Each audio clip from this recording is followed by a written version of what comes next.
花开花落自有时，缘去缘来总有因。大家好，欢迎收听《翠花的秘密》。公公摔倒，中风偏瘫了，在医院治疗了1个月后，婆婆把她送来我家。冷丽呀，我要给老二带孩子，没办法照顾你爸爸，我就把他交给你了。我说，可我2个孩子也还小，哪有办法照顾他？小叔子就1个孩子，跟我的小女儿一样大，3岁，我的大儿子5岁，带这样2个孩子，每天要耗费我大量精力，哪里还有办法照顾偏瘫病人？婆婆给我戴高帽子，我知道冷丽能干，你们2个又善良，把你爸放在你家，我放心。说完，她转身就要跑，我一把拉住，不好意思，我跟你儿子离婚了，这房子是我的，你儿子已经无家可归，你把他也领回去吧。婆婆惊呆了，离婚？她瞬间变脸，指着我大声喝问：谁允许你们离婚的？我扬眉，国家批准的，你有意见？我不批准，你就算离了婚，这房子也有我儿子一半，我把你爸留在这里天经地义。我直接爆粗口，少说这些不要脸的话，这房子是我爸妈留给我的，他凭什么分一半？钱婆婆指着我，你个不孝女，竟然骂婆婆！呸！你算哪门子婆婆？以前我给陈耀面子叫你一声妈，现在我跟他离婚了，你一个前夫的妈跟我有屁关系？还想当我婆婆，脸比屁股厚，有多远滚多远！钱婆婆气得脸都绿了，转头骂陈耀：你就让他骂你妈，你不敢扇他几个耳光。陈耀冷冷地说：妈想让我坐牢，你打自己老婆怎么会坐牢？陈耀说：离婚了，她不是我老婆了，你把我的家弄散了不算，还要把我送进监狱才高兴，我怎么会摊上你这么个妈？婆婆震怒，冲过去打了陈耀一个嘴巴子：你个不孝子，敢指责我？砍脑壳的，从小到大都不听话不孝顺，不给我们拿1分钱，现在你爸摔得偏瘫了，你为了不管你爸，竟然假离婚。陈耀的脸上泛起清晰的指纹印，他失望地看着他妈：我没给你们拿钱，老家的楼房是我拿钱买材料修的，是我请装修公司装修的，家具也是我买的。钱婆婆吼道：你有什么证据是你拿的钱？那是我借钱买的材料，装修和家具都是我借的钱。我忍不住了，你借谁的钱？那房子前前后后花了10多万，我们7年挣的钱都拿回来给你们修房子了，你现在说我们没拿钱？我刚结婚的时候，婆婆说老家将来要拆迁，把房子修好点，以后拆迁可以多赔钱。陈耀很开心，说拆迁了，他有了钱就可以在城里买套房子了。当时他弟弟还在上高中，我们为了赚钱修房子，除了上班还盘了个小店，每天起早贪黑的忙。后来因为店里生意很好，比上班挣得多，我们就辞职了，每天一心一意忙店里的生意，整整7年，挣的钱都拿回去了。现在孙茉莉竟然不承认了，她又冲着我吼：我没看到你的钱，你有什么证据说你们把钱拿回来了？那时候公公婆婆声称不会用智能机，手机转账他们搞不懂，叫我们每次取现钱送回去。现在他直接不承认，我们又哪里有证据？我反问他：你说你借钱修的房子，那你的证据呢？他蛮不讲理地说：反正乡下的房子是我们跟你弟弟修的，你2口子1分钱都没有出，既没有出钱，也没有出力。陈耀气坏了：我们没出钱没出力，我拿钱买的材料，你可以不认，但修房子，你把我和冷丽都叫回来修，还逼我们把店赚了，你也不承认。那时候店里的生意很好，赚出去非常可惜，但婆婆说农村的年轻人都出去了，请不到人。她还说那几个村都冻结了，不准修了，可能很快就要拆了。我们不抓紧时间修好，后面也修不成了。陈耀很盼望拆迁，就劝说我把店转让了，回去帮忙修房子。毕竟农村10多万就能修3层楼，而城里买一套房子要100多万。能够拆迁的话，我们确实要少奋斗几10年。孙茉莉骂：“你放屁！修房子的时候，冷丽在娘家坐月子，你在照顾她坐月子，修房子2个月，你们看都没有回来看一眼。”我冷笑：“孙老太婆，你说这些没良心的话，不怕天打雷劈？修房子的时候，我怀着老大7个月，每天煮3顿饭，大肚子挨着灶头，烤得热乎乎的。你们忙不过来的时候，我还要给泥巴匠打杂，调灰浆、地砖，见啥做啥。房子主体完工了，我要临盆了，你们把我们赶出来，我才不得不回娘家生孩子坐月子。你现在说我们没出力，你的良心都被狗吃了。那7年开店，可能太累了。我大姨妈不规律，迟迟没有怀上孩子，直到婚后第7年才怀上，却又接到婆婆的电话，叫我们回去修房子。我怀着孩子，每天也起早贪黑的干活，累得腰酸背痛。陈耀天不亮就上街买材料、买菜、买肉，回来他把砖从车上卸下来，再一趟趟背到泥巴匠面前，背上的皮都磨破了。他是给泥巴匠打杂的主要劳动力，慢一点，砖和灰浆供应不上，公公婆婆就喋喋不休地抱怨。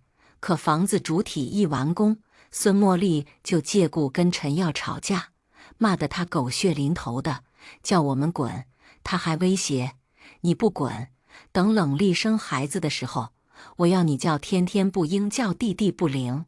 不信你到时候看。”公公也说：“那些鸡是我们养的，我都舍不得吃，你们也别想吃。”陈耀怕我生产的时候被公婆气得抑郁，就带我离开了。我现在还记得，那天下着大雨，路上很滑。我们还没有买车，因为是山路，有20多个弯道，也不敢坐别人的车。陈耀牵着我的手，一步一步往山下走。平时2个小时的山路，那天走了4个半小时。我刚回到娘家就发作了，我爸赶紧送我们去医院。孩子平安落地，陈耀抱着孩子掉眼泪。如果生在路上怎么办？我什么也不懂。为修乡下的房子，我跟陈耀吃了那么多的苦。孙茉莉还说我们没有出力，我火大的不行。孙茉莉大吼：“我就是没见到你们1分钱，不相信我跟你赌咒！”赌咒！陈耀接过来：“你不承认我们拿了钱，没关系，这个哑巴亏我吃了。但你说我们修房子没有出力，你就是昧良心。2个泥巴匠总记得，我们可以回去问。”孙茉莉明白，有2个泥巴匠作证，这是他撒不了谎。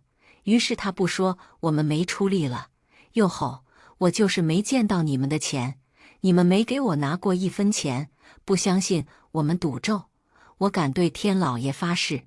陈耀说：“你们去年的生日，我一人给赚了5000，过年一人转的1万。爸摔伤那天，我还给老二赚了2万块钱，叫他赶紧送爸去医院。爸住院1个月，我又垫进去2万多。你居然说我没有给你们拿1分钱，这钱是老二贪污了，那就赌咒吧，谁贪污了我们的钱和房子，不得好。”孙茉莉又一巴掌打在他脸上：“你还真的咒我们，你个不孝子！早知道你是个护老婆不要妈的混账东西，我就该把你按尿桶里淹死！”陈耀双拳捏得冒青筋，如果是外人这样打他，他拳头早挥上去了。可这是生他养他的妈，他能怎么办？他哑着嗓子说：“爸生病这1个月都是我一个人照顾，我又出钱又出力，你们没人来看一眼，我就回来休息一下，叫老二照顾2天，你就把爸送来了，还说一大堆昧良心的话。我知道你偏心，可你也偏心的太过分了。”孙茉莉不依不饶：“我偏心怎么了？偏心也把你养大了，还供你上了大学，给你娶了媳妇，我火冒三丈。你供他上大学，他的助学贷款是结婚后我们还的，他的生活费是他自己打工赚的。他娶媳妇，你给过1分钱彩礼吗？做过酒席吗？买车买房了吗？我们的婚礼，我娘家做了酒席，你们呢？连酒席都做不起，还好意思说是你给他娶的媳妇？我跟陈耀是大学同学，我那时候看见他每天都忙着打工赚钱，心生同情。渐渐的，我发现他很善良，也热心助人，就对他产生了感情。我以为他家很穷，因为觉得农村父母要供一个大学生出来确实不容易，而且他家还是2个儿子。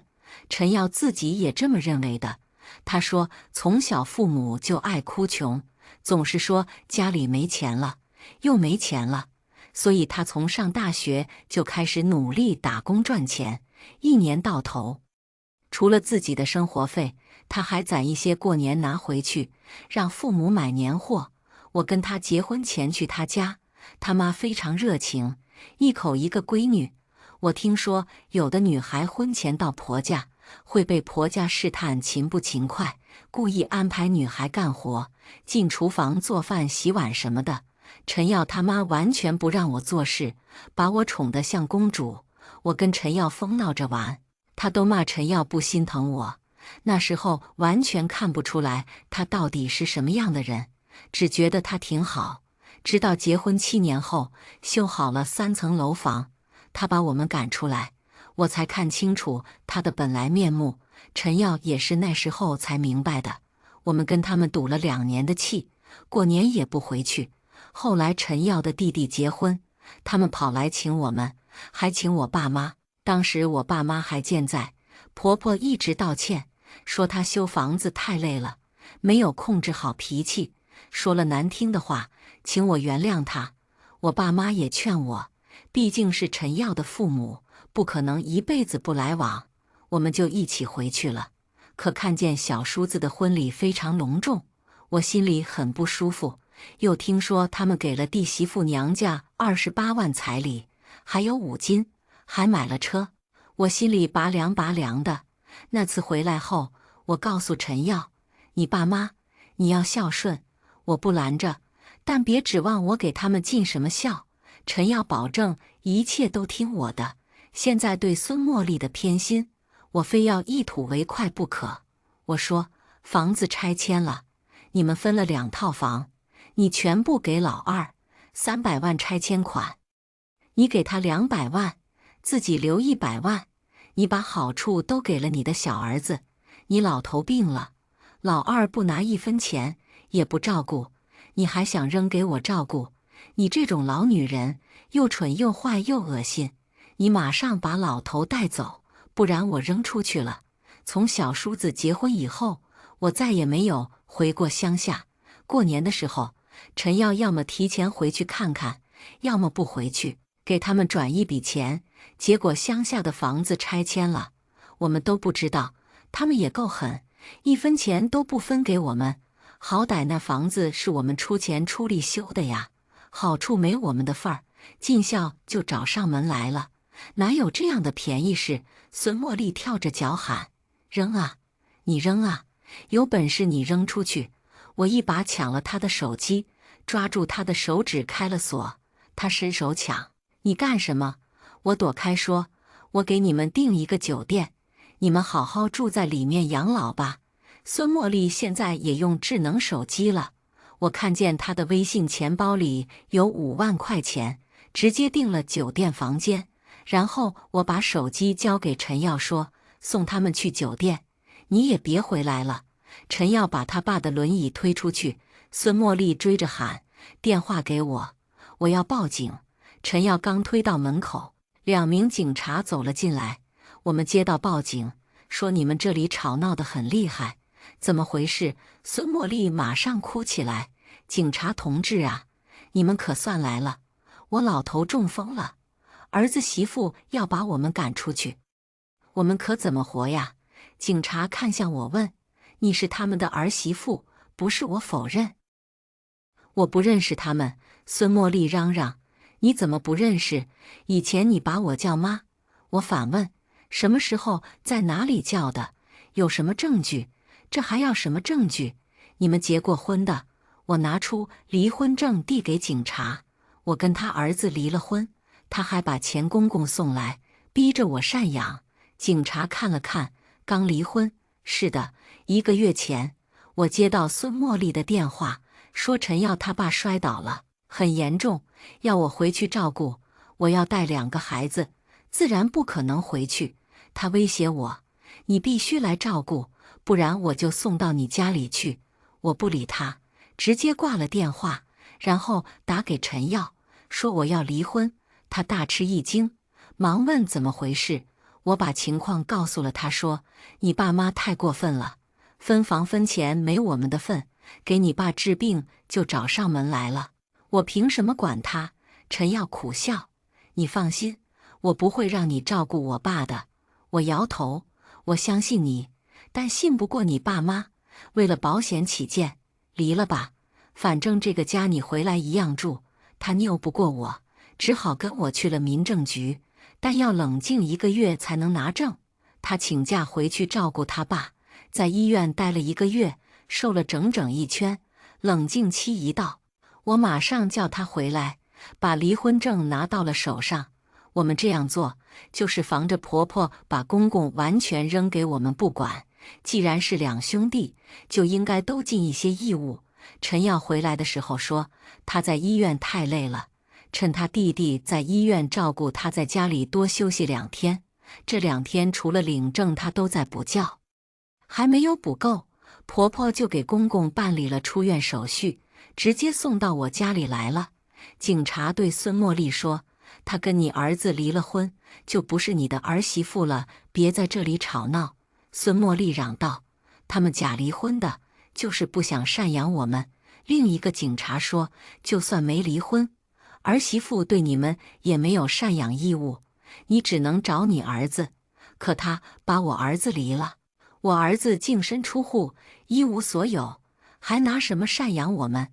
陈耀说：“我跟冷丽结婚10多年，挣的钱全拿回老家了，本来就什么都没有。我接过来有2个孩子，你如果嫌陈耀一无所有，我可以让给陈耀1个孩子，他上班没时间带，你就带回乡下替他照顾吧。”孙茉莉马上跳起来：“我哪有时间帮你带孩子？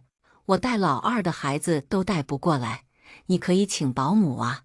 反正有2套房子，300万存款，房子和存款是老2的，跟你有什么关系？”警察开口了：“你2个儿子是吧？那就找你儿子赡养，别来骚扰钱儿媳妇，回去吧。”2个警察连说带劝，把孙茉莉扶走。陈耀也把他父亲推了出去。下午我从幼儿园接了2个孩子回来，刚走到小区外面，孙茉莉就推着轮椅上偏瘫的老头冲了过来。我怕冲撞到孩子，急忙拉着儿女躲开。孙茉莉停下轮椅，举着手机对着我的脸拍，嘴里大喊大叫：“大家快来看呐！我这个儿媳妇为了逃避给我们老2口养老，跟我儿子假离婚，还把我们一家3口赶出家门。”这时候正是孩子放学的高峰期，接孩子的家长都回到小区门口了。他这一声喊，马上涌过来一堆人看热闹，把我和2个孩子围得严严实实。我怕孩子出什么岔子，一手一个紧紧拉着大儿子，马上给他爸爸打手表电话：“爸爸，快回来，有人骂我妈。孙茉莉几年都没有来过我们家，我儿子女儿都不认识她。”陈耀听见了他妈的喊声，生气地说：“儿子，保护好妈妈和妹妹，爸爸马上回来。”孙茉莉一边拍视频，一边控诉着：“我有多十恶不赦，大家看看，这就是我的儿媳妇冷丽。从把她娶进门，我们没有半点对不起她的地方。她每次回来，我都把她当祖宗一样供着，就怕她不高兴，被左邻右舍议论。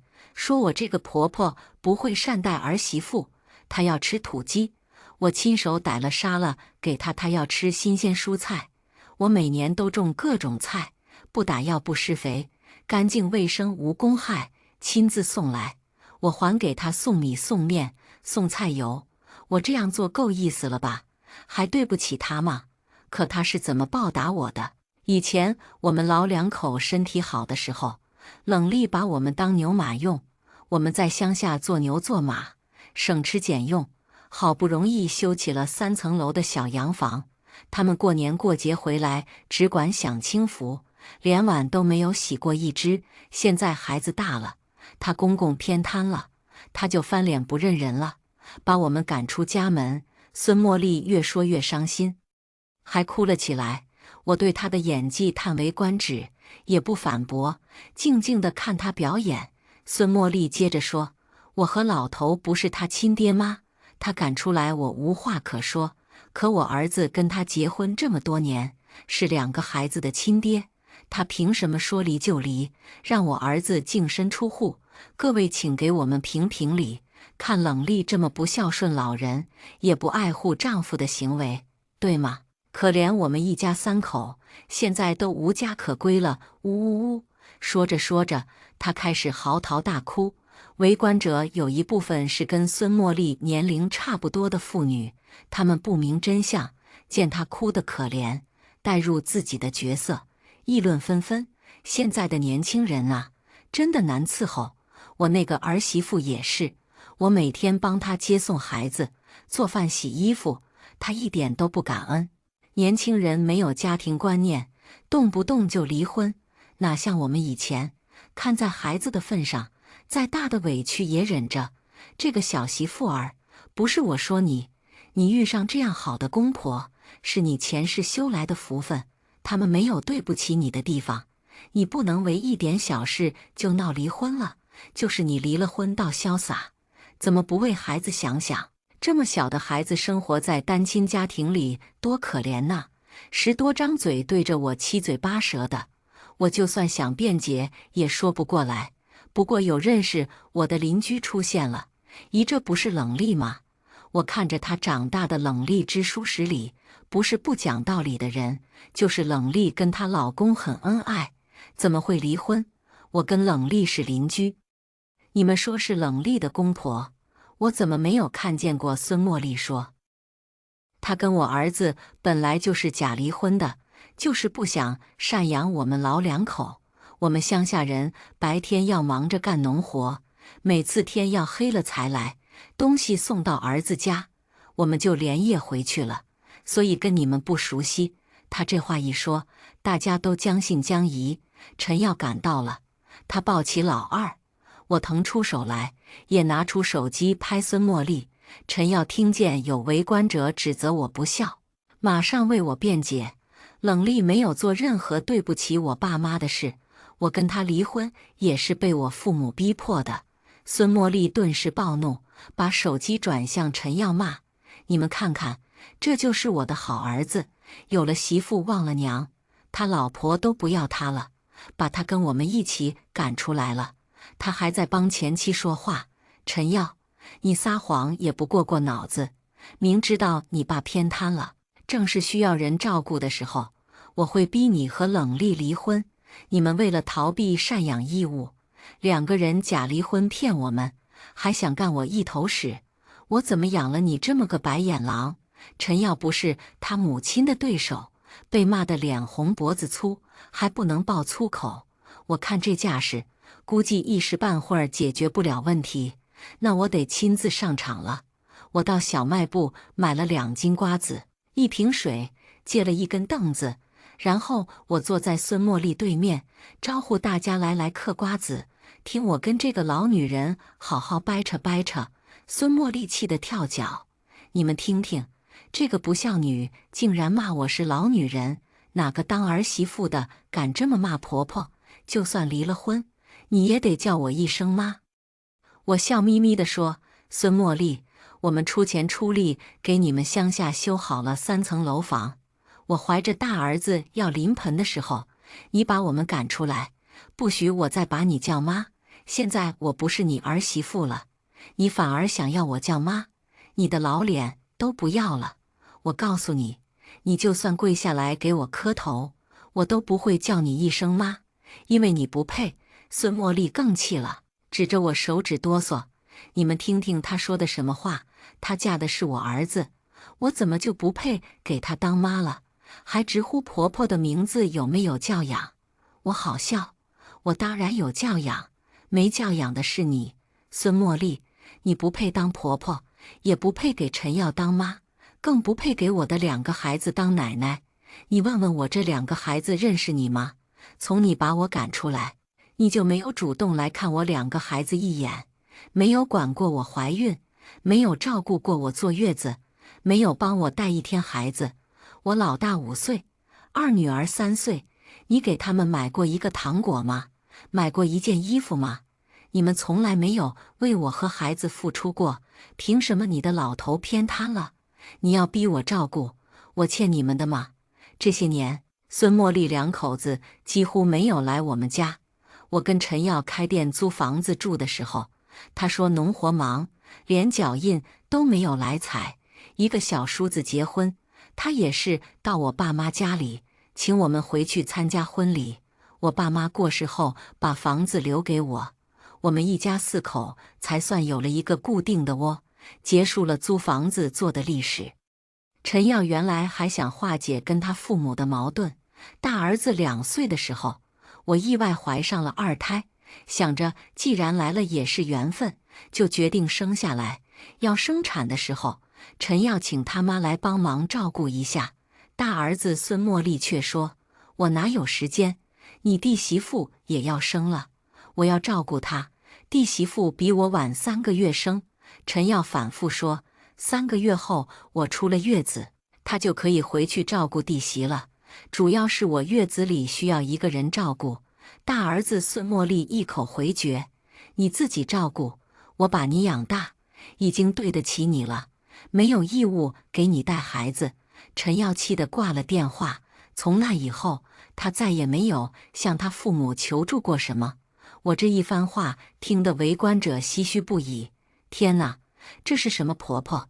把临盆的儿媳妇赶出家门，也不怕孩子出危险。这么可恶的婆婆，遇见她是倒了8辈子霉，还叫她妈，叫她老妖婆还差不多。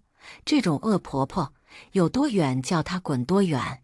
开始听她说话，满嘴的仁义道德，没想到全是假的。孙茉莉喊叫不是假的，冷厉才是撒谎。我真的给她送了很多东西来。我们同楼层的邻居阿姨发话了：“这位大姐，我听你前面说半晌了，我来说2句吧。我家跟冷厉门挨着门，跟他父母和他都很熟悉。陈耀也是个好孩子。”孙茉莉马上打断他：“你是冷厉请来的拖把，一开口就维护他，我不想听你说话。”我好笑，怎么着？只允许大家帮你说话，不允许帮我说话？邻居阿姨说：“你不想听我也要说完。我的孙儿跟冷厉的大儿子一样大，每天2个孩子都在一起玩。晚上不是他来我家接娃，就是我去他家接孙孙。这么多年，我还真没有看到他的公公婆婆登过门。所以你要说给他们送这样送那样，真就是撒谎的。前面你说了一大堆谎言，冷厉都没有出声，你儿子只说了1句话，就被你机关枪一样哒哒哒的压制住了。现在冷厉也是在慢条斯理的跟你讲道理，大伙都有眼睛，看得出这小2口不像强势的人，倒是你仗着自己是长辈，有点欺负小辈的意思。你这样不行啊，都是一家人。孙茉莉见邻居阿姨一直帮我们说话，还批评她，瞬间翻脸。我教育我的儿子，媳妇跟你有什么关系？你少狗拿耗子多管闲事。这句话让所有人都炸了锅，纷纷对着他指指戳戳。你这人才奇怪，是你叫我们评理的，现在又说我们狗拿耗子多管闲事。我们是狗，你就是耗子。耗子是4害，老鼠过街，人人喊打。有你这种挑事的婆婆妈媳妇不离婚，等着过年吗？孙茉莉说不过大家，呼天抢地，你们城里人抱团欺负我们乡下人。我笑笑说，我们欺负你，你可以报警，或者我来报吧。我关了相机，准备拨打报警电话。孙茉莉这个人是典型的欺软怕硬，欺负一般人很能耐，看见村干部就满脸堆笑。在乡下，他这一辈子也没有跟警察打过交道，上午2个警察的面相又严肃，对他有一定的震慑作用，所以他听见我要报警就心虚了，吼道：你们城里人合伙欺负我们乡下人，我找警察去！就推着老头匆匆走了。围观者有的谴责他，有的安慰我，慢慢都散了。我跟陈耀也带孩子回了家。晚上我拿着手机刷，看到孙茉莉发了视频，内容就是下午她来闹事的那一幕。因为她一直对着我的脸拍，我的脸清清楚楚，评论区盖起了高楼。我冷笑，看来她早有准备。如果我留下老头照顾他就走人，我不肯照顾他就要让我被网暴，让我身败名裂。我翻了一下评论，发现有一部分是骂我这种儿媳妇心黑不孝的，也有一部分骂老不像老，小不像小，一个巴掌拍不响，肯定双方都有责任。还有的说未知全貌，不予置评，看看后续再说。可见网民不全是被他牵着鼻子走的，还是有相当一部分有自己独立的思想。我把我下午拍的视频进行了剪辑，对孙茉莉的脸做了打码处理，发布到网上，然后到她的账号下面评论儿媳妇欺负婆婆的完整视频在这里，并附上了链接。随后我又录了一段自拍的视频，讲述我和陈耀以前为那个家的付出。我放了大量照片，有我刚结婚的时候乡下房子的样子，就几间破破烂烂的土墙房子，价值不到1000块钱；有我们修好后3层楼的样子，拆迁后赔偿有2套房的样子。当然，我也说明了拆迁后的房子和钱都跟我们没关系。舆论很快反转，网友不仅骂孙茉莉恶毒，还顺着她的账号追到了小叔子那边。孙茉莉被网友骂，被小叔子抱怨，气得跑来我的账号下骂我。我删除了他的恶言恶语，并把他拉黑。孙茉莉不能再留言骂我，就在他的账号下面把我的信息全曝光。然后还不服气，他又跑来我家小区骂我，就报警了。警方来后，我告他辱骂我，还把我的信息公开发到网上，侵犯了我的肖像权和其他权益，这就不是小问题了。警方要抓他去拘留，孙茉莉这才吓着了，态度来了180度的大转弯，马上删除视频，又给我道歉，求我原谅他。我冷笑，你觉得可能吗？我转身回小区，冷厉，你放过我吧。他扑通跪了下来。孙茉莉这人是能屈能伸的，她站这里的时候就得理不饶人，恨不能把对方踩进烂泥里。一旦她觉得自己要吃亏了，马上求情认错，下跪磕头，打滚撒泼，什么招都使得出来。现在她一跪下，就有围观的劝我，算了吧，你婆婆知道错了。我打断，我单身没有婆婆，前婆婆也是婆婆呀，好歹你们在一起生活了这么多年。孙茉莉哭天抹泪，是啊，你爸妈都不在了，我就是你的亲妈，我被关起来对你也没好处啊。再说你公公怎么办？我厌恶地说，我单身没有公公婆婆，别人的婆婆坐牢关我屁事。我径直走了。陈耀带着孩子站在小区里面，我问你是不是要原谅你吗？他摇头，给他一个教训也好，不然他总是来吵闹。那你爸呢？我先照顾几天，等我妈出来再说。孙茉莉被拘留了5天，我以为她出来后会消停了，没想到过了一些日子，我收到了法院的传票，孙茉莉起诉我假离婚，骗了本属于陈耀的房产，还说这房子有他们的份儿，是他给陈耀拿钱买下来的。我真是无语至极。孙茉莉还跑来找我说：冷丽，我给你2个选择，第一，你好好照顾你公公；第二，你不照顾也可以，那就分给陈耀2间房子，他和他爸1人1间，你随便选一个，我就撤销起诉。我好笑，茉莉花，你长得比猪丑，想得比人美，你家2套房子还装不下，他们2父子要来抢我的房子。我这套房子本来就不大，30一厅，他们父子俩占2间，那我2个孩子长大了怎么办？孙茉莉气红了眼，你一个都不选是吧？那你就等法院判决。陈耀出来了，生气地说：离婚是我跟冷丽的事，你管什么闲事？孙茉莉暴怒地骂：你个砍脑壳的，怎么这么没出息？你自己不争不抢，老娘帮你抢，你还反对？陈耀梗着脖子说：我不要你帮我抢，我愿意净身出户，那你们就是假离婚的，我就要告你们。我看着孙茉莉说：陈耀不是你的亲生儿子吧？他眼睛一瞪：放屁，他是我10月怀胎生下来的，怎么就不是我儿子了？你2个儿子，你的偏心太明显了，把陈耀恨得像狗，把老2宠得像宝。我看向陈耀，我建议你跟你妈做一个亲子鉴定。网友说，你很可能是孙茉莉拐骗回来的。陈耀很震惊，孙茉莉嚷着说：你少挑拨我跟陈耀的关系，他是我的亲生儿子，我如果撒谎，天打雷劈，赌咒有什么用？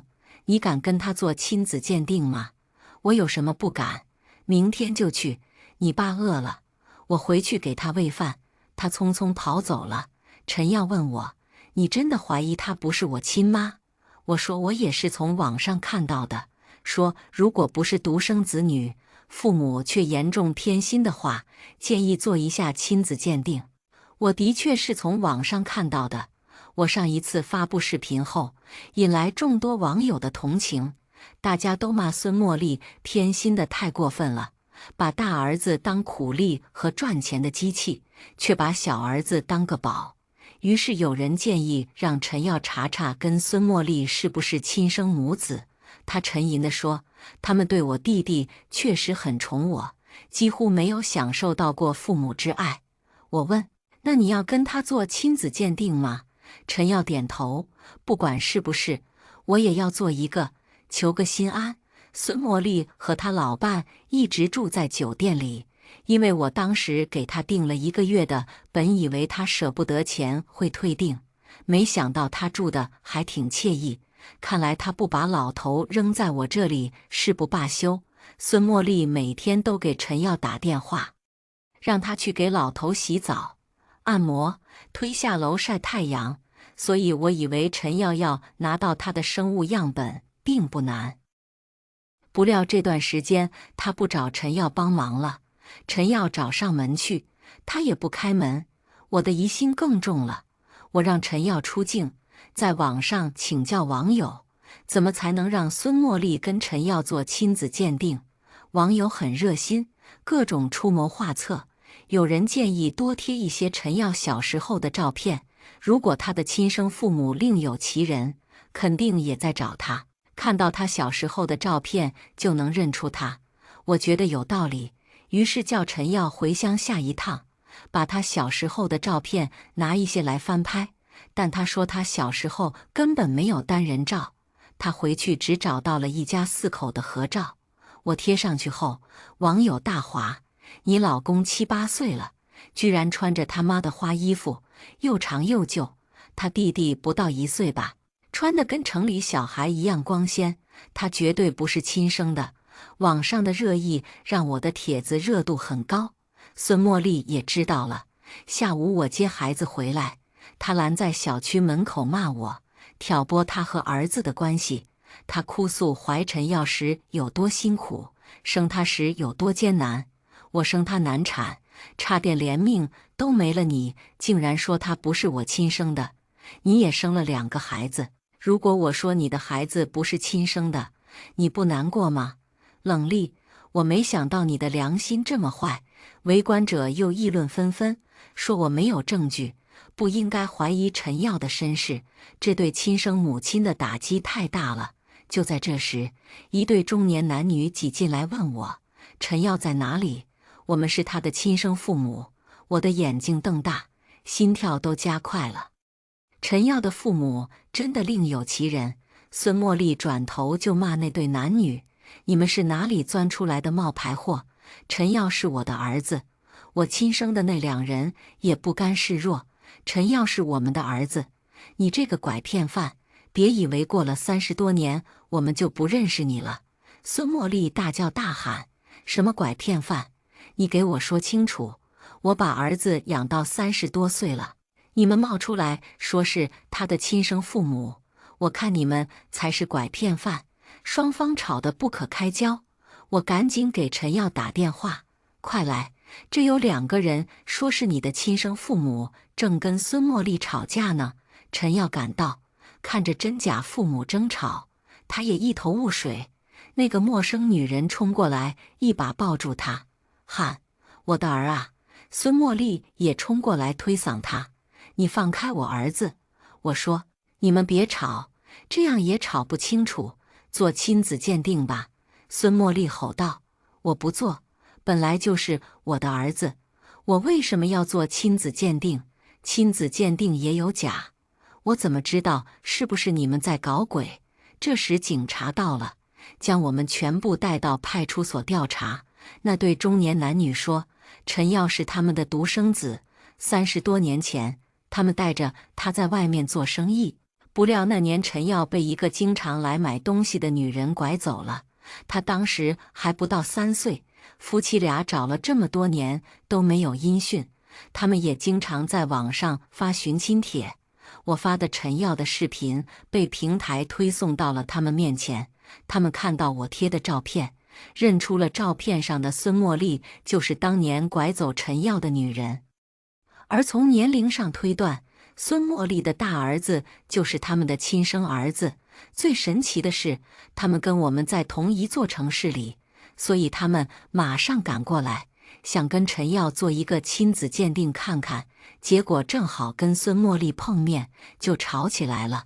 孙茉莉突然大哭，说：“儿啊，事到如今，我也不瞒你了，我跟你生父是情人，我生了你后，他就变了心，不要我们母子了，我才带你离开。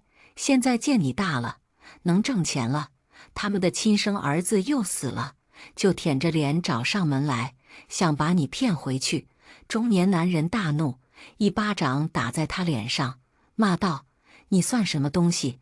我看得上你也不撒泡尿照照，尖嘴马吼死鱼眼，吃人心子挖人胆，一看就不是好东西。”孙茉莉撒泼地冲过去打他：“你敢打我，老娘跟你拼了！”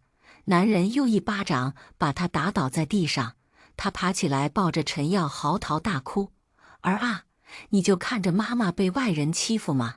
陈耀把他推开：“你是不是我妈还不一定。”警方这时候也弄清楚了情况，让他们都做亲子鉴定到这个份上，孙茉莉想不做也不行了。不久，亲子鉴定结果出来，陈耀跟孙茉莉真的没有血缘关系，他是那对男女的亲生儿子。双方抱在一起痛哭，又悲又喜。之后，陈耀的亲生父母报警，要求警方抓获拐骗陈耀的孙茉莉。孙茉莉是在乡下叫红薯的地窖里被抓的，她做了亲子鉴定后，就知道自己跑不掉了，于是带着老头躲到了乡下。他藏在地窖里，警方找来的时候，他小儿子说他出去打工去了，但有村里人指了路。孙茉莉在惶惶不安中还是被抓了，小儿子也因为作假正犯、包庇罪被抓。孙茉莉供认，当年的确是他把陈耀拐回来的，因为他结婚几年都没有生育，村子里的人都笑话他，他假装出来打工，还取了个假名字。看见陈耀很乖巧，他父母忙生意，又不能一直盯着他见买东西，经常逗孩子混熟了以后就拐走了陈耀。但几年后，他又生了亲生儿子，对陈耀就不待见了，只把他当成干活挣钱的苦力用。这也是他拼命榨干我们的原因。孙茉莉被抓后，陈耀的父母又提起民事诉讼，要求孙茉莉赔偿经济和精神损失280万。小儿子所犯罪行不严重，只是被拘留了15天就出来了。老头也只有陈家小儿子照顾。可笑的是，他还给陈耀打电话，要他承担一半的赡养责任。你就算不是爸妈亲生的，也是他们的养子，你就有赡养义务。陈耀冷笑：你搞清楚，我是被你妈拐来的，他们对我的收养根本不合法，还想要我赡养。最后判决下来，孙茉莉被判刑5年，赔偿80万。虽然判罚不重，但从此以后总算摆脱了这恶心的一家人。我跟陈耀都很高兴。他说：老婆，我们复婚吧。我点头，好，我和他的感情没有问题。离婚只是我想摆脱孙茉莉夫妇的压榨，现在孙茉莉这家人跟我们没关系了，我当然愿意复婚。我们重新领了结婚证，公公婆婆又买婚房，又买车，还给我们举行了一个极其隆重的婚礼。婚后，公公婆婆帮忙带孩子做家务，我也找了工作，每天跟陈耀一起上下班，回来就有热气腾腾的饭菜等着我们。公婆贤惠，孩子可爱。晚上陈耀抱着我说：我现在才体会到家的幸福。我点头，你的幸福就是我的幸福，幸福的家庭就应该是这样啊。下面我们来听第2个故事。我当律师2年，见过不少奇葩的事，但是像今天这么奇葩的，我还是头一回遇到。坐在我对面的女人叫王敏，今年42岁，家里条件还不错，开了一家广告公司，夫妻2人有1子1女。但是就在最近1个月，男方闹着要离婚，而且是铁了心，不惜打官司。根据王姐的口述，她怀疑她老公跟公司的秘书好上了，所以想要离婚。我最恨的就是这种渣男，有一点小钱就发浪。王姐几十年任劳任怨，又带孩子，又帮着公司做事，被当成牛马一样使唤，到头来年老色衰，就被一脚踹开。我越听越气，拍着桌子说：王姐，你放心，我不会让那个渣男好过的，我要让他净身出户，身败名裂，一辈子都翻不了身，还要让那个贱人付出代价。我就是这个暴脾气，见不得这种事。不过让我意外的是，王敏犹豫了一会，小声说：张律师，你可能误会了，我不是想要离婚争家产，我找你是想问问，能不能让这个婚离不成？我没听错吧？她老公都这样了，她居然还不想离婚。说实话，我有些看低王姐，她把自己的姿态也放得太低了一点。我故意提高声音，我说：王姐，麻烦你重复一遍。王姐听出我有些生气，但还是小声说：张律师，你没有听错，我不想离婚。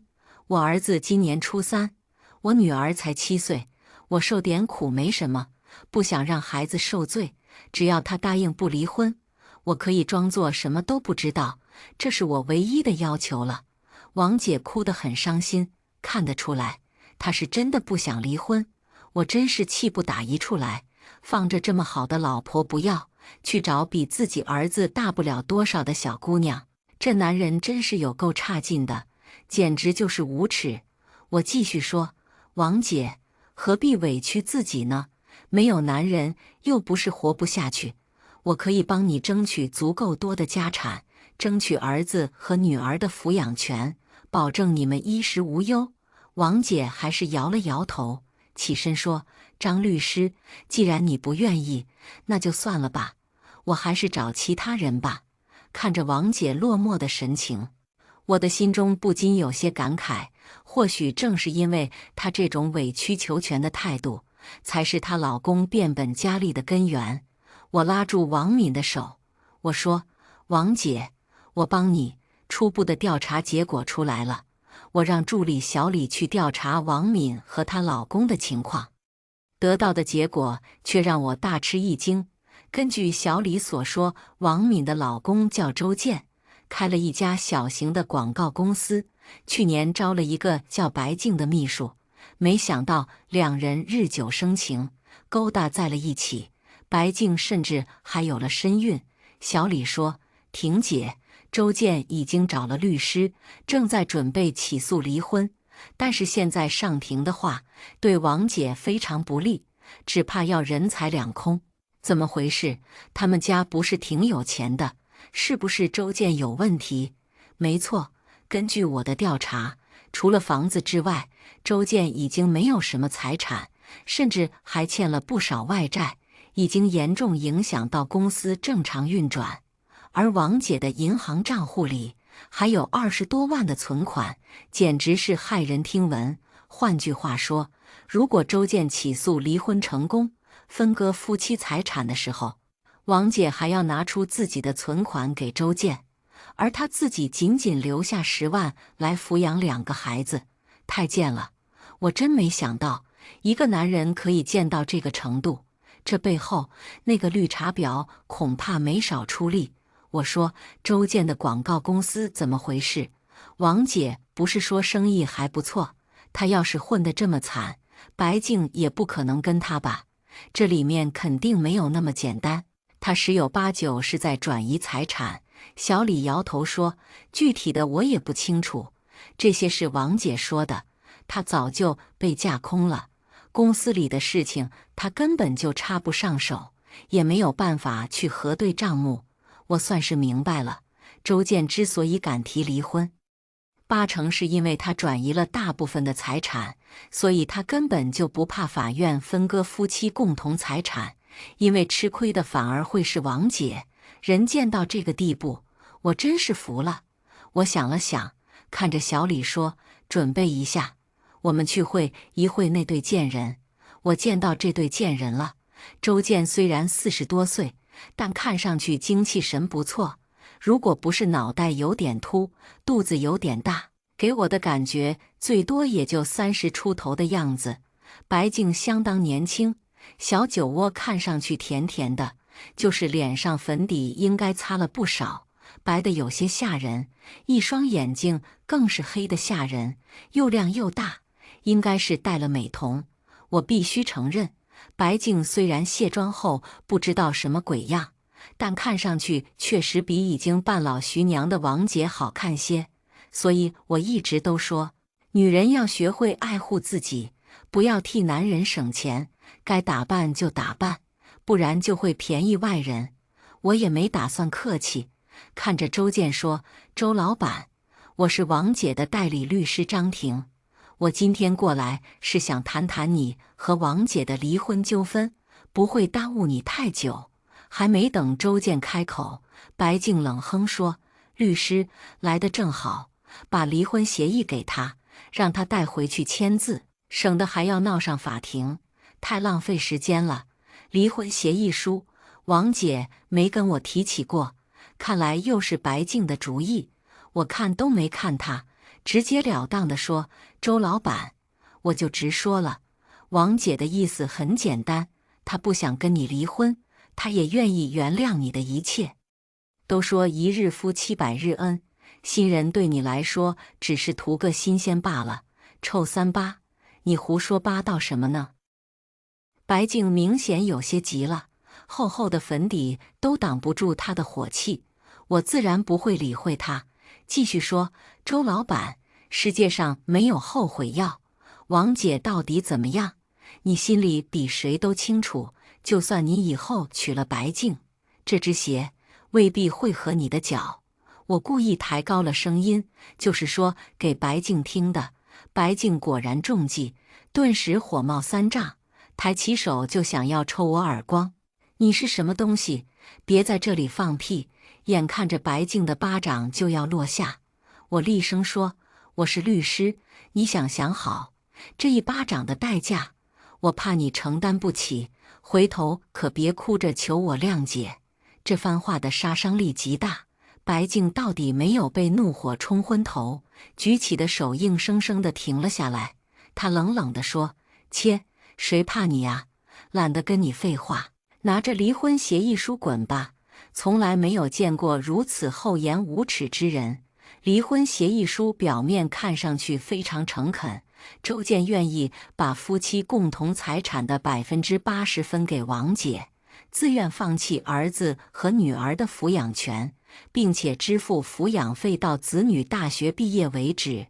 条款不多，清晰明了，外人看了还以为周建很讲情义，但现实情况却是天差地别。光是广告公司就欠了外债，王姐不仅分不到钱，恐怕还要背上一部分债务。面对这样一个坑老婆的白眼狼，必须得到法律公正的判决。我猛地把离婚协议书拍在桌上，看着周建说：“周老板，这是你的意思？”周建下意识地看了一眼白净，支支吾吾地说：“是我的意思，有什么问题吗？”“没有问题，好得很。既然你这么无情，那我也不会客气，我会劝王姐改变主意，你就等着净身出户吧。到时候我倒要看看她还会不会跟着你。”我的语气极重，周建的表情明显不太自然。倒是白净呸了一声说：“吓唬谁呢？谁还没有个律师？你等着看吧，到底是谁净身出户？我从来没有见过这么不要脸的女人，毫无羞耻心。俗话说，做人做事要有底线，否则和禽兽有什么区别？这种人，我一定不会让他得逞的。”离开周建的办公室，我来到办公区，不少人都在看着我，大概是听到我们的争吵。我看了看大家，开口说：“我是王姐的代理律师，大家也应该听说王姐家出了点情况，有没有人愿意跟我私下交流一下？或许能帮到王姐。”我满怀期待地看着众人，可惜让我失望的是，所有人都转过身，假装在忙自己的事，没有一个主动站出来的，仿佛我根本不存在似的。人情冷暖，我算是体会到了。王姐平日里对他们应该不错，没想到关键时刻，没有一个人愿意帮她。张律师，别白费功夫了，这是周总的公司，没人会听你废话。李倩，把她给我轰出去，以后不准她进来，要是再让我看见，你就给我滚蛋。白净不知道什么时候出来的，脸上满是得意的神色。我暂时拿她没办法，只能转身离开。一名20多岁的女孩迅速靠过来，一脸严肃地说：“你好，请你出去，我们这里不欢迎你。”我没有多说什么，默默地离开公司，一直走到公司门口，我忍不住停下脚步，回头看了一眼跟在身后的女孩：“你叫李倩吧，这是我的名片，如果你想帮王姐的话，随时都可以跟我联系。”李倩接过名片看了一眼，随后一把撕得粉碎。“对不起，请你离开。”李倩给我打电话了，我真的挺意外的。我明明看见她把我的名片撕了，没想到她把我的号码给记住了。我们约在一家咖啡店见面，等我赶到的时候，她早就已经把咖啡给我点好了。我看着李倩，开门见山地说：“李小姐，你给我打电话，是不是想跟我说什么？”李倩点头说：“张律师，昨天公司里人多，白净又一直盯着我，所以我什么都不能说。王姐为公司付出了那么多，我不能眼睁睁地看着她被欺负。”我仔细打量着李倩，她说得很认真，但我并不能完全信任她。李倩似乎看出我的疑虑，笑着说：“张律师，我知道你没有完全信任我。这样吧，我把我的故事告诉你，或许你就知道我为什么愿意帮王姐。”我嗯了一声，端起桌上的咖啡。李倩整理了一下思绪：“很快就讲述了一个让我震惊的故事。他说他3年前来的到通城，找不到工作，就去酒吧当陪酒小妹。当时有个帅哥经常找他，一来二去，两人熟络起来，最终还发展成了男女朋友。帅哥对李倩还算不错，但就是有一点不好，喜欢赌博，经常输光了就问李倩要钱。没过多久就把李倩的积蓄给输得干干净净，还欠了一屁股的债。李倩怎么也没有想到，帅哥欠债之后竟然一走了之，连声招呼也没打。他不仅找不到人，更让他害怕的是，他发现自己好像怀孕了。一个20出头的姑娘，人生地不熟，还怀孕了，简直就是噩梦。他试着去找人，可是找不到，也不敢和家里讲。他也想不要孩子，可他连去医院的钱都拿不出来。雪上加霜的是，由于没钱交房租，他还被房东赶了出去。到了这个地步，李倩万念俱灰，失去了活下去的勇气。是王姐的出现，给了她生存下去的希望。张律师，现在你明白了吧？我点点头，明白李倩的意思。王姐的出现，等于给了她第2次生命，所以她想要报恩。孩子呢？我问道。2岁半了，很可爱。王姐还给我介绍了现在的老公，虽然年纪大了一点，但他一点都不嫌弃我生过孩子，对我非常好。我现在过得很幸福。李倩嘴角挂着笑容，眼中满是暖意。我相信她是真心想要帮忙的。我说，李倩，王姐的事情你都清楚了，你有没有什么可以帮她的地方？有的，我和会计小慧是闺蜜，她跟我提过一件事，说周总最近一段时间隔3差5的就往一个陌生账户里打钱，公司的钱差不多都被转走了，甚至连工资都发不出来。果然被我猜中了，现在只要能弄清楚这些钱打给谁，并且证明这不是生意往来，就能证明周建这个狗东西在偷偷的转移资产。我看着李倩说，李倩，能不能想办法把转账记录弄出来，千万不要让周建和白静知道，这对于我们来说，在法庭上会成为强有力的证据。李倩做出一个 OK 的手势，点头说，没问题，我可以说服小慧帮忙。她也一直在替王姐抱怨，对白静更是恨之入骨，说她一来公司就把公司搞得鸡飞狗跳。调查结果出来了，根据李倩交给我的转账记录，小李查到对方是一个叫钱军的人，在一家物流公司上班。我也问过王姐，她说并不认识钱军，公司也没有跟钱军合作过。很明显，这个人是有问题的。不过让我有些诧异的是，这个钱军到底是什么人？周建竟然放心把钱全部打给他。打定主意，我决定去见一见钱军。很快，我和小李就来到物流公司。这家公司是本地一家小型的物流公司，成立的时间不久，办公区也不是很大，员工加起来不超过10个人。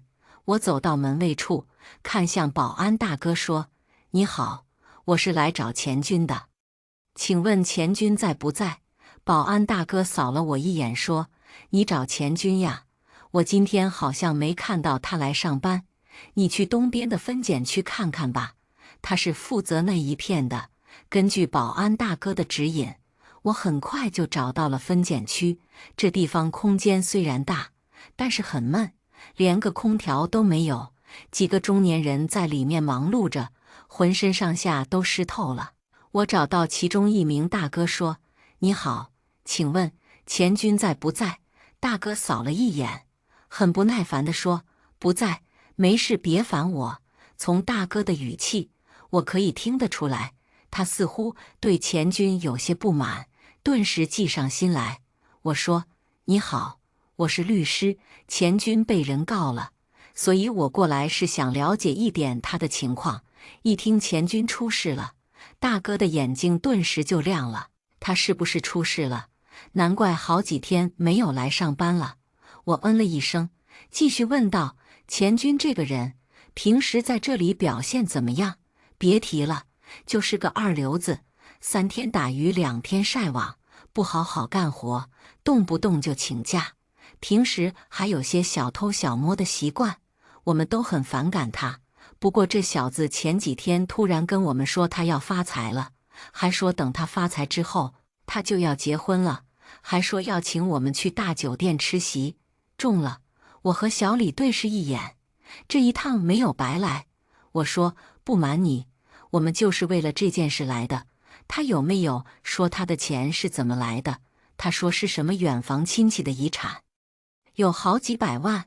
我还说他走了狗屎运，天底下掉下来的钱，该不会这钱有问题吧？是不是违法的？我又嗯了一声。刚才你说他要结婚，这么说他是有女朋友的？对，我们都见过，挺漂亮一女孩，好像说是怀孕了。提到怀孕，我顿时警觉起来。我说那女孩是不是叫白静？我不知道叫什么名字，不过我这里有他们的合照，是去年公司搞活动时候拍的合照。很快，大哥就从手机里翻出一张照片，我看了一眼，照片上的女孩很漂亮，很清纯，是白静。周建的律师要跟我们谈判了，我挺意外的。原本以为会直接法庭见面，没想到对方竟然约我们见面。当天下午，我和王姐早早地赶到办公室，大约等了半小时，周建和白静才慢悠悠地走了进来。跟在两人身后的是一名30出头的男子，应该就是他们请的律师。很快，男子推了一下眼镜，看着我说：你好，我叫丁鹏，是周先生的律师。今天我们请你们过来，就是想谈谈离婚协议的事，省得闹上法庭，对大家都不太好，尤其是周先生的子女。我冷哼一声说：他还知道要脸。既然你们想谈，那就麻烦解释一下，周建公司的钱都去哪里了？明明生意还不错，竟然还负债了。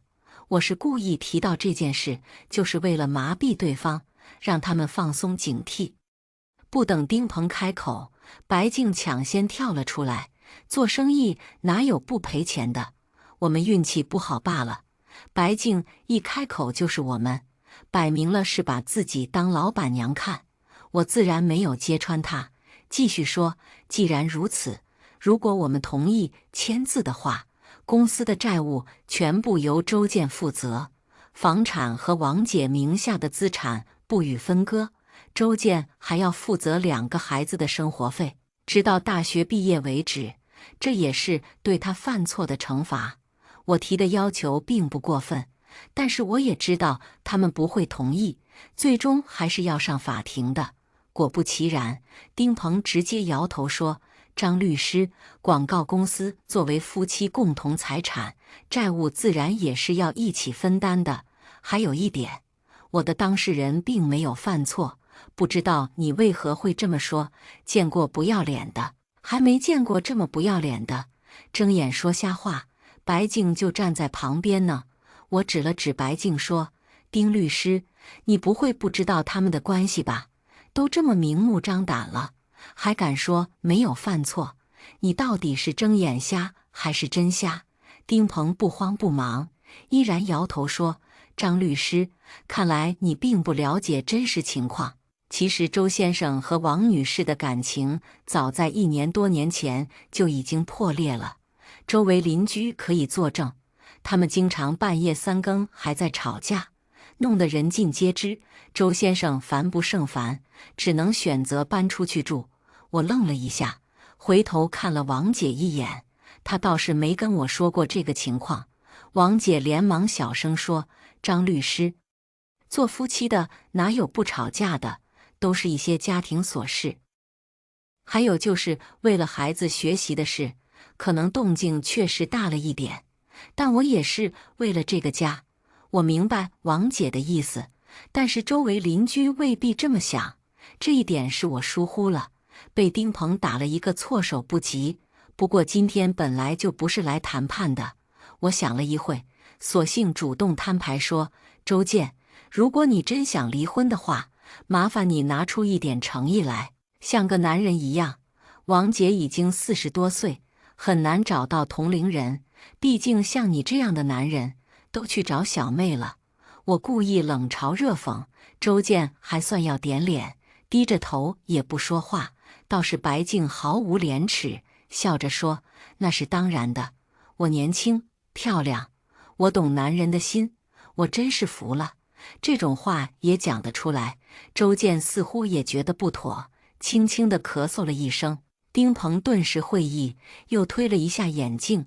张律师，我的当事人既然委托我，那我就提一下我的看法。房产和王女士名下的资产我们5-5分，公司的债务周先生为了照顾王女士，自愿承担70%，孩子的生活费则由周先生负责。同意的话，你们就签字；如果不同意的话，我们只能法庭上见。到时候你们会付出的更多。王姐明显有些焦急，凑到我耳旁小声说了几句。她的姿态放得极低，宁可什么都不要，也不愿意离婚。只可惜她如此卑微，也换不回周建的心。想要彻底击垮他们，只有在法庭上战胜他们。周建一无所有之下，白净自然会一脚踹开他。我紧紧握住王姐的手，看着周建说：很好，那就法庭见吧。开庭的时间定在3天后。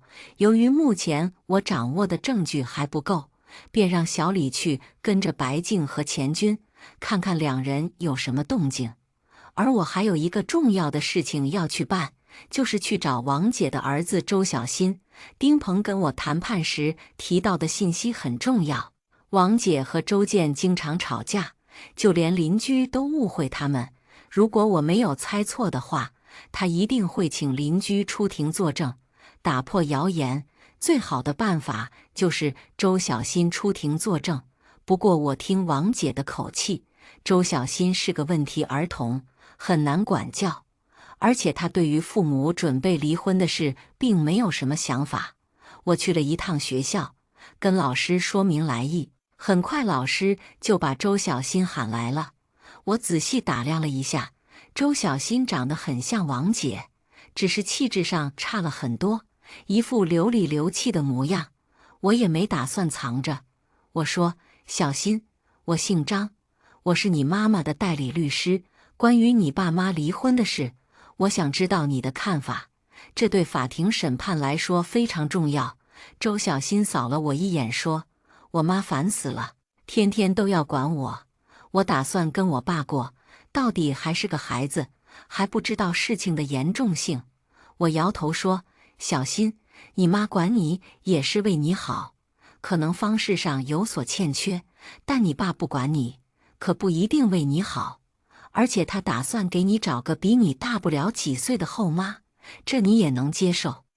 多大的事，就当给我找了个姐姐呗，只要给我钱，平时不管我就行了。太单纯了。周小新还活在自己的幻想中，但现实是残酷的，我只能拍醒他。我拿出离婚协议，交给周小新说：你自己看吧，这就是你所谓的姐姐拟定的离婚协议。我和你妈已经拒绝了，所以他们一定会上庭。一旦输了，你会一无所有，甚至你妈还会背负一大笔债务。周小新看得很仔细，眼中满是诧异的神色。张姐姐，怎么会这样？我爸不是这么跟我说的，那我现在该怎么办？周小新愿意喊我姐姐，说明他对我放下了戒备心。他知道我是真心诚意来帮忙的，或许他内心深处也知道谁才是真的好，只是不愿意被管得太多。小新，3天后就要开庭，你唯一要做的就是实话实说，不要为了私心偏袒你爸。这不仅仅是为了保护你妈，也是为了保护你和你妹妹的利益。你也不想以后流落街头吧？周小新连连点头，表示一定会按照我说的做。顺利地搞定周小新。我会到事务所整理上庭需要的资料。根据目前的证据，我现在已经有50%的胜算，接下来就要看小李有没有收获了。正所谓想什么就来什么，很快小李就给我发了几张照片。看着照片里的人，我的嘴角都笑开了花。这一次，我赢定了。3天后，庭审现场，今天主审的法官姓吴，今年35岁，外界对他的评价是不苟言笑、铁面无私的女强人。在他的法庭上，一定要拿出强而有力的证据，才能稳操胜券。吴法官宣布完法庭规则，敲打木锤说：“原告代理人，你们可以开始发言了。”丁鹏轻咳了一声说：“审判长，各位陪审员，我的当事人周建先生目前和王敏女士长期分居，夫妻感情完全破裂。我们要求判决解除周建先生和王敏女士的婚姻关系，依法分割夫妻共同财产。”周法官低头看了看桌上的文件，很快就把目光投向了我。我提了一下精神，看着丁鹏反驳说：“原告代理人，我的当事人王敏女士和周建先生分居还不到1年，你就说他们夫妻感情完全破裂，很不合理。他们2人结婚10多年，感情一直比较稳定，只是因为一些琐事才会导致分居。”丁鹏冷笑一声说：“感情稳定？我看未必。审判长，我请求我的证人上庭。”很快，一名40多岁的中年妇女上庭，女人打扮的还比较时髦，波浪卷的发型，一看就是那种特别八卦的。丁鹏说：“赵女士，请你自我介绍一下。”“我叫赵慧，是周建和王敏的邻居，我对他们一家可了解了，什么事都瞒不过我的耳朵。”“好的，赵女士，请问你是怎么看待他们夫妻关系的？”赵慧听到这个问题，眼睛顿时亮了起来。“哎呦，关系差得很，我就知道他们迟早要闹离婚。”丁鹏点头说：“能不能具体一点？”“哎呦，就是吵架，3天一大吵，5天一小吵，闹得我们楼人尽皆知，烦都烦死了。而且每次周建吵完都会离家出走，好几天才回来，太可怜了。”我挺意外的，赵慧的说辞竟然还是偏向周建的。好在我事先有准备，否则这一回就要栽在丁鹏手里。我放下手中的文件，看着赵慧说：“赵女士，既然你懂得这么多，请问你知不道他们夫妻到底为了什么事情吵架，还要闹到人尽皆知？”赵慧一脸不屑地看了一眼王敏，她说：“还能为了什么事？不就是为了钱的事？这几年他们家挣了不少钱，肯定是周建给家里的太少了，所以才会闹起来。你确定你没有添油加醋，胡说八道？”我厉声说：“哎呦，你这个小姑娘怎么这样？我是那种胡说八道造谣的人吗？我说的都是真话。”我真是服了赵慧，就跟亲眼看到似的，一张嘴说的天花乱坠。不过她越是这样，就对我越有利，反而是给丁鹏在埋雷。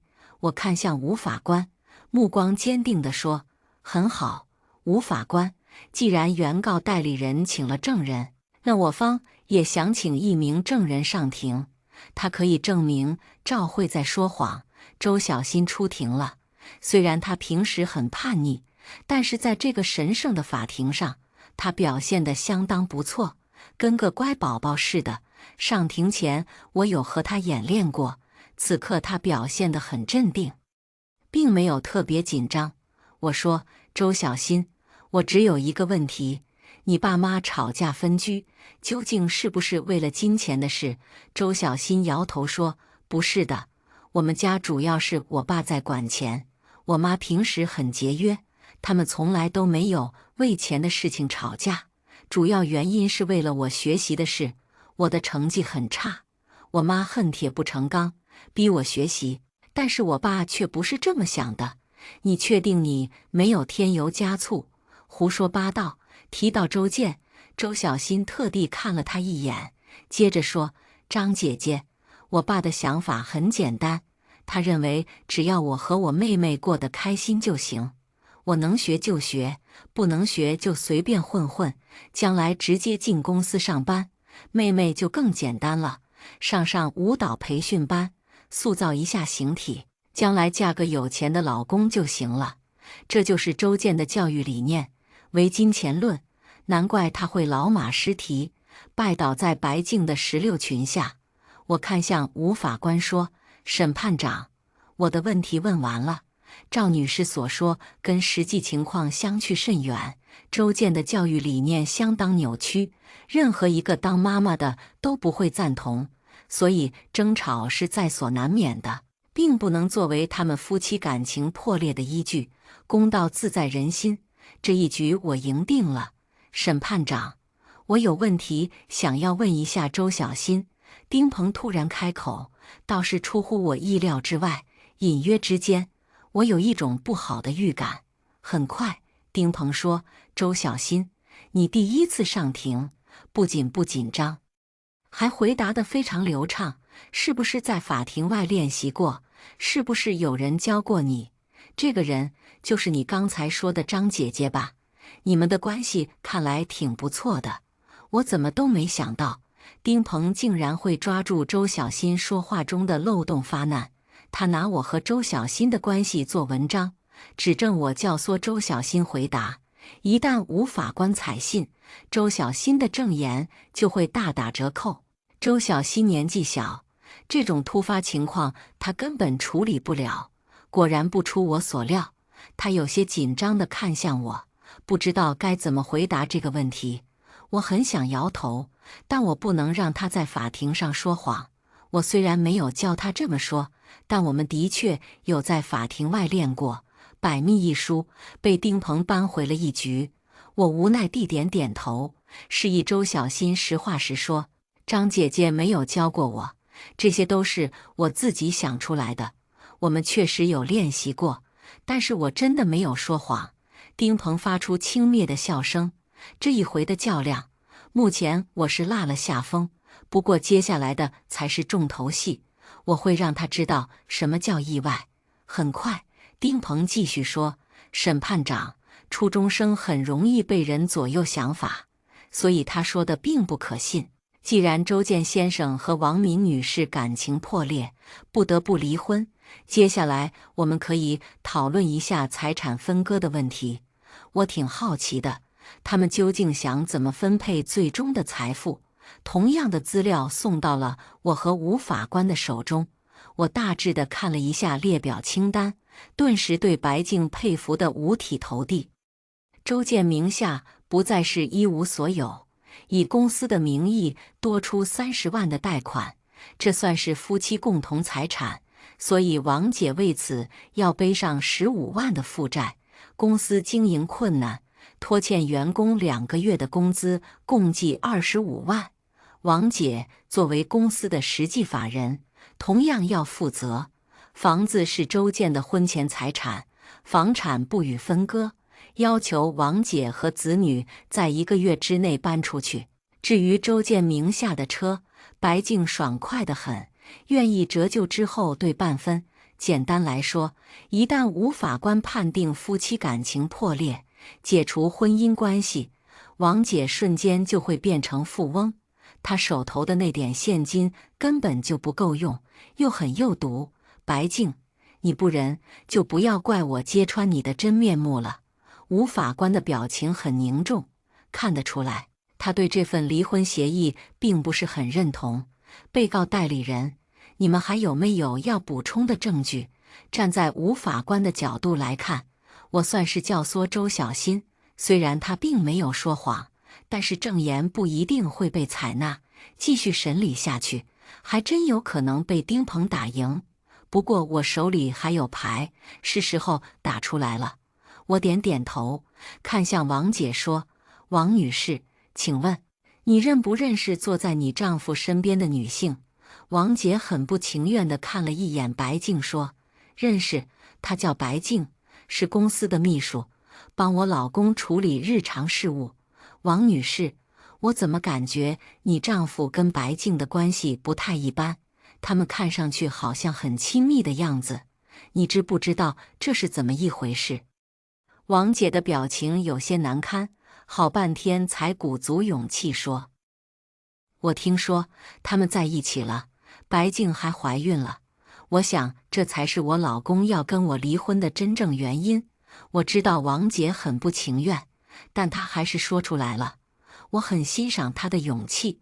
审判长，表面上看周先生和王女士分居很长一段时间，感情不和，但是真实的情况却是周建出轨在先，这是一种很不道德的行为。在离婚的官司中，只要是因为一方有严重的过错，另一方可以要求分割绝大部分的财产。我不仅可以把大部分债务推给周建，还可以把他们转移的财产要回来，让他们一无所有。丁鹏似乎早有准备，他推了一下眼镜说：“被告代理人，法庭上说话是要负责任的，否则我们可以控告你诽谤罪。请问，你有没有可以证明你指控的证据？”我确实没有证据，但这正是我给丁鹏下的套。他一定会请公司的员工来作证。我说：“这不用证据，公司里的人都知道。”果然不出我所料，丁鹏冷笑说：“既然如此，审判长，我想请新的证人上庭。”很快，一名身材姣好的女性上庭。“刘女士，请你介绍一下你的情况。”“我叫刘美丽，在公司3年，主要是负责设计的工作。”王姐看到刘美丽，小声拉了我一下，说：“这个人特别怕事，一定会胡说八道的。这个丁鹏还真会挑人。刘女士，你应该认识白静吧？你有没有发现他和你老板周建之间有不正当的男女关系？”刘美丽摇头说：“没有的事，谁在胡说八道？白秘书是公司里最辛苦的，工资待遇却不是很高。如果他真的和老板有不正当关系，怎么可能这么辛苦？反正我是没有见过他们有任何亲密举动。”丁鹏又说：“我还听说周建经常一个人住在办公室，也不回家，有没有这回事？”“有的，老板住在办公室很久，我们都猜到他和老板娘之间出现问题了。不过这是老板的家事，我们外人也不好说什么。”刘美丽的说辞倒是无懈可击，极具误导性。她说的都是她看见的，至于她没有看到的部分，鬼知道这两人会躲在办公室里干什么。不过这不重要，刘美丽只是我的一枚棋子罢了。等到刘美丽离开，我把目光对准白静说：“白女士，就算公司里的人都不知情，但我好像听说你怀孕了。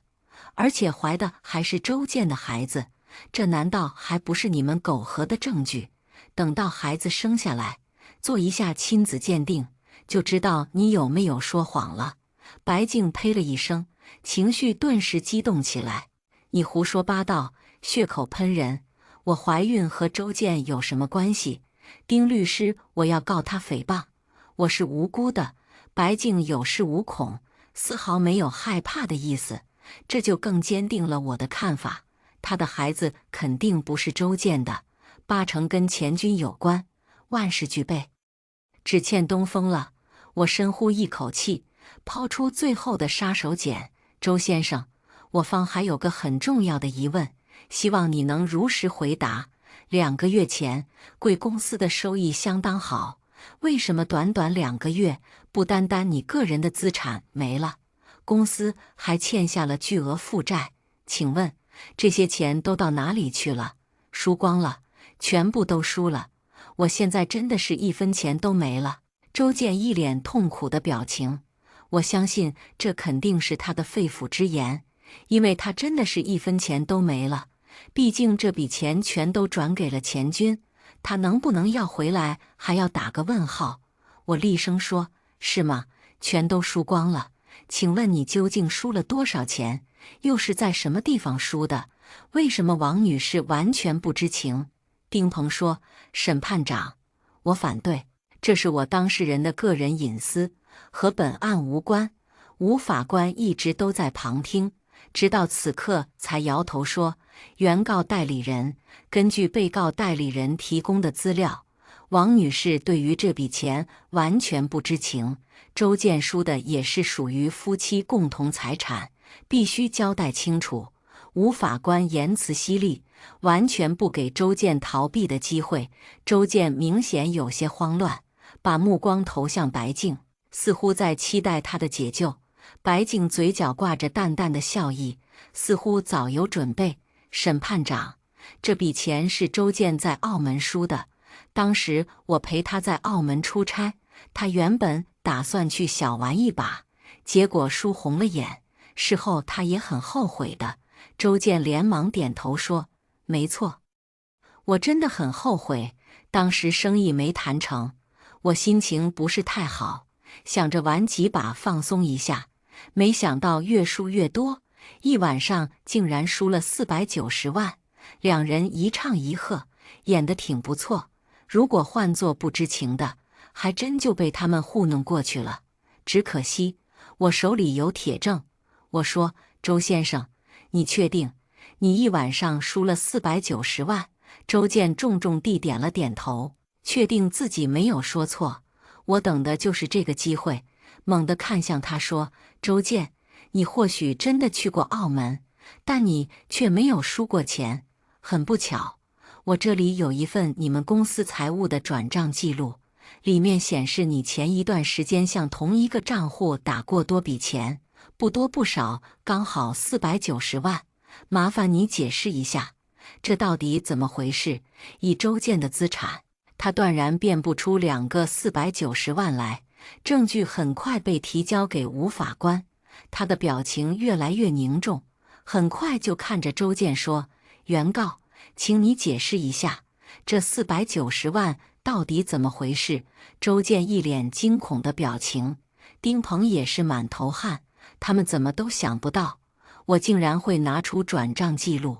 所以说，公道自在人心，不是所有人都怕事。全场唯一镇定的就是白净了，他轻咳了一声说：“审判长，这笔钱是我问我表哥借给周总的，周总事后还给他的。当时我表哥还劝他不要玩了，可惜周总听不进去。白净所谓的表哥，肯定就是钱军。”我说：“既然如此，能不能把你表哥请过来？我有几个问题要问他。”白净听到我的话，低头和丁鹏说了几句，很快丁鹏就说：“审判长，既然被告代理人要求新的证人上庭，我请求休庭1小时，这1小时很关键，白净一定会和丁鹏商量对策，而我要做的就是确定王姐的立场。”周建不仅蠢，而且还中了白净的计。如果他当庭承认确实问钱军借了钱，那这笔钱就成了钱军和白净的合法来源，他甚至都不用继续给周建演戏，直接和钱军带着钱远走高飞。周建自是恶果，但王姐是无辜的，我绝对不会让她得逞。我把事情的严重性和王姐说了一遍，现在最重要的就是她的态度。王姐，你想好没有？到底要不要离婚？这种人不值得你原谅。就算这次你们能挺过去，他可能还会犯第2次、第3次，你总不能每次都原谅他吧？王姐明显还有些犹豫，几次3番的想要开口，但还是没有说出来。好半天，他才看着我说：“张律师，你让我想想，我真的不知道。”我知道王姐的顾虑，我也不好多说什么，只能让她自己去想明白。很快，1小时过去了，钱军西装笔挺地来到法庭，脖子上戴着大金链子，看上去还真像个有钱的主。我说：“钱军，请问你和周建认不认识？”“周总呀，之前不认识，我表妹问我借钱之后就认识了。既然之前不认识，你为什么愿意借这么大一笔钱给周建？你不怕他还不起？”钱军摇头说：“这点小钱不算什么，他是我表妹公司的老板，生意做得还不错，不像是还不起的人，所以我就借了，利息5个点。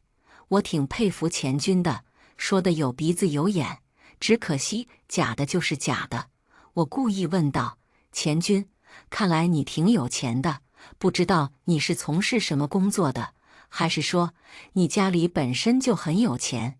我这点钱不算什么，比我有钱的人多了去了。至于我的工作，那是我的个人隐私，对不起，无可奉告。”我示意小黎把资料提交给吴法官，这才看着钱军说：“钱军，对于你的工作，我刚好了解一点。你是物流公司的分拣员，月薪不过3000。我很好奇你是从哪里变出来这么多钱的，千万不要说中了彩票，这是可以查的。”钱军一脸震惊地看着我，他恐怕怎么都想不到，我竟然能查到他是干什么的。眼看着钱军有些焦急，丁鹏打断道：“被告代理人有没有钱跟他做什么职业没有必然的联系。前一阵不是还有新闻，家产千万的阿姨在公司当保洁，还给老板投资，对方已经慌了。这只是第一步，接下来我还有更致命的。”我继续说：“好吧，姑且不谈论家产的事。钱军，你说白静是你的表妹，但我怎么感觉并不是这么一回事？”丁鹏眉头紧锁，厉声说：“审判长，钱军和白静的关系和本案无关。”被告代理人这是在混淆视听。我摇头说：“原告代理人，你错了，钱军和白静的关系恰恰是最重要的一点，是你的当事人是否继续起诉的关键。这里，我请大家先看一张照片。”我让小李拿出新的证据，这是他偷偷跟踪白静拍到的。画面中2人挽着手，看上去非常亲密，去的地方正是妇科医院。白静，你去妇科医院应该是做产检的吧？我想知道，为什么你不找闺蜜，不找父母，而是要找这个所谓的表哥陪你去？你不会觉得不方便吗？我把矛头对准白静，只有揭穿了他和钱军的真正关系，才能改变周建的主意。白静倒是淡定得很，解释说：“我从小就和我表哥亲，我让他陪我去不是很正常的事，倒是你偷偷摸摸地跟踪我们，到底是何居心？”我笑了笑，使出最后的杀手锏：“审判长，这里还有一张照片，是钱军工作地方的同事提供给我的。他说照片里的女孩是钱军的女朋友，2人还准备在近期结婚，还说要请他们喝喜酒。照片上的白净清纯甜美，和现在判若两人。我不知道她到底经历了什么，才会变成现在这副不择手段的模样。”钱军看到照片，急红了眼，大喊：“放屁！没有的事，是他们胡说八道。白净是我表妹，我怎么可能和她谈朋友？他们在污蔑我。”丁鹏明显也乱了分寸，他说：“审判长，这些市井小民胡说八道的话不能作为证据。今天我们起诉的是周先生和王女士离婚，而不是钱军和白净的关系。事情到了这一步，一切都该尘埃落定了。”我看着周建说：“周先生，这一切的根源都在你。如果你承认这笔钱是借款，那它就归钱军和白净所有。至于后果，你心里应该知道。如果你说出实情，并且撤销起诉，那一切还有的挽救。你自己好好考虑吧。”周建的表情很难堪，涨红了脸，看得出来，他应该是后悔了。